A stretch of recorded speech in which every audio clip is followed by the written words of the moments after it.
नमस्ते दोस्तों, स्वागत है आपका हमारे विशेष सत्संग भगवद गीता यथारूप सीरीज के आज के अंक में।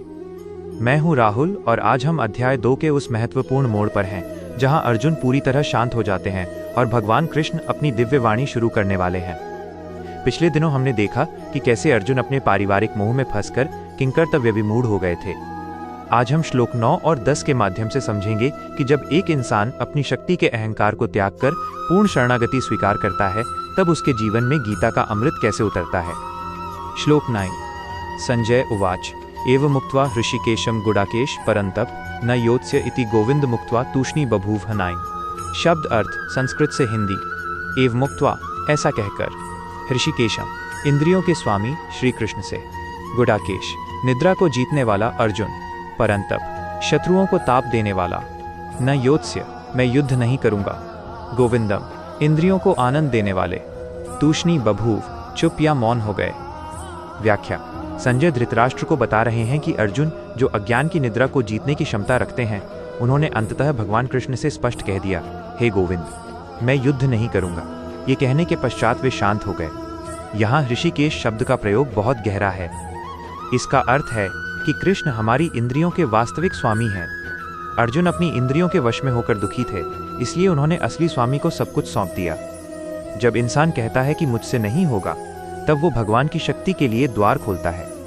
आधुनिक जीवन का उदाहरण। आज की भागदौड़ में हम कई बार ऑफिस के काम या निजी रिश्तों में इतना उलझ जाते हैं कि हमें लगता है हम सब कुछ नियंत्रित कर लेंगे, लेकिन जब असफलता मिलती है तब हम टूट जाते हैं। अर्जुन हमें सिखा रहे हैं कि जब बुद्धि काम करना बंद कर दे तो हार मत मानो, बल्कि अपने मार्गदर्शक गुरु या ईश्वर के सामने अपनी असमर्थता स्वीकार कर लो। मौन होना हार नहीं, बल्कि सुनने की शुरुआत है। श्लोक 10। तमुवाच ऋषिकेश प्रहसन्निव भारत सेन्योरुभयोर मध्ये विषिदंतमिदं वच। 10। शब्द अर्थ। तमुवाच उनसे कहा, प्रहसन्निव मुस्कुराते हुए, भारत हे धृतराष्ट्र भरतवंशी, सेन्योरुभयोर मध्य दोनों सेनाओं के मध्य में, विषिदंतम शोक करते हुए, इदम वच ये वचन। व्याख्या। जब अर्जुन अत्यंत शोक में डूबे थे और दोनों सेनाओं के बीच में असहाय खड़े थे, तब भगवान कृष्ण ने मुस्कुराते हुए उनसे बात की। ध्यान दीजिए, कुरुक्षेत्र की रणभूमि में जहां मृत्यु नाच रही है, वहां कृष्ण मुस्कुरा रहे हैं। क्यों? क्योंकि कृष्ण जानते हैं कि अर्जुन का दुख केवल देहात्म बुद्धि, शरीर को ही सब कुछ मानना के कारण है। वे एक मित्र की तरह नहीं, बल्कि एक गुरु की तरह मुस्कुरा रहे हैं। उनकी मुस्कान में ये संदेश है कि अर्जुन, तुम जिस समस्या को पहाड़ समझ रहे हो, वो अज्ञान का केवल एक छोटा सा बादल है। गहन विश्लेषण। श्री कृष्ण ने तब तक बोलना शुरू नहीं किया जब तक अर्जुन चुप नहीं हुए। एक गुरु तभी ज्ञान देता है जब शिष्य अपनी तर्क शक्ति को विराम देकर सुनने के लिए तैयार हो।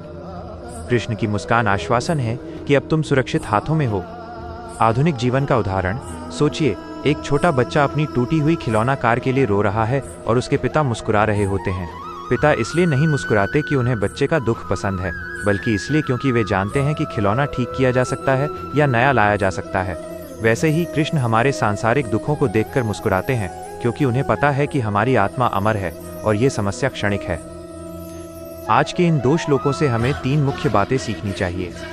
1. समर्पण। अपनी समस्याओं को दबाने के बजाय ईश्वर या योग्य गुरु के सामने स्वीकार करें। 2. सुनने की कला। जब तक हम अपनी दलीलें देते रहेंगे, हमें समाधान नहीं सुनाई देगा। अर्जुन की तरह तूष्णी मौन होना सीखें। 3. दृष्टिकोण। जीवन की बड़ी से बड़ी जंग के बीच भी मुस्कुराहट बनाए रखें, क्योंकि जो ईश्वर आपके साथ है वो आपसे बहुत प्रेम करता है और सब संभाल लेगा। दोस्तों, कल का दिन बहुत रोमांचक होने वाला है, क्योंकि कल हम श्लोक 11 पढ़ेंगे, जहां से कृष्ण की गीता का वास्तविक दर्शन शुरू होता है। कल हम जानेंगे कि शरीर और आत्मा में क्या अंतर है। अगर आपको ये व्याख्या सरल और प्रभावी लगी तो वीडियो को लाइक करें और परधन राहुल व्लॉग्स चंडीगढ़ को सब्सक्राइब करना न भूलें। कमेंट में जय श्री कृष्ण लिखकर अपनी उपस्थिति दर्ज कराएं। मिलते हैं कल सुबह ठीक 7:15 बजे। तब तक के लिए स्वस्थ रहें, मस्त रहें। जय श्री कृष्ण। यदा यदा हि धर्मस्य जब जब धर्म की हानि होती है, ग्लानिर्भवति भारत तब तब मैं आता हूँ। अभ्युत्थानम धर्मस्य जब जब अधर्म बढ़ता है, तदात्मानं सृजाम्यहम् तब तब मैं आता हूँ। परित्राणाय साधूनां सज्जन लोगों की रक्षा के लिए मैं आता हूँ। विनाशाय च दुष्कृताम् दुष्टों का विनाश करने के लिए मैं आता हूँ। धर्म संस्थापनार्थाय धर्म की स्थापना के लिए मैं आता हूँ संभवामि युगे युगे। और युग युग में जन्म लेता हूँ।